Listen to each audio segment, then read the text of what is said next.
Бүгүнкү күндө мамлекеттин күчү өзүнүн армиясынын коргонуу мүмкүнчүлүгүнүн күчүндө экенин билесиздер.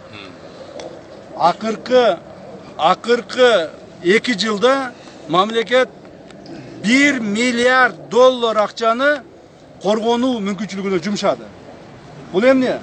Бул биздин куралдуу күчтөргө алынып аткан аскердик техникалар, боеприпасы, вооружение, военная техника и все другое.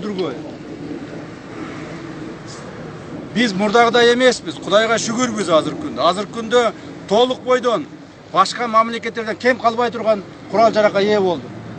Башкаларда жок курал жаракка ээ болуп атабыз. Мына азыр дагын деле алып келип атабыз, дагын деле жасап атабыз. Мунун эң негизгиси биз согушка даярданган жокпуз. Биз коргонууга даярданып атабыз. Мамлекетибиз кор болбосун деп атабыз. Элибиздин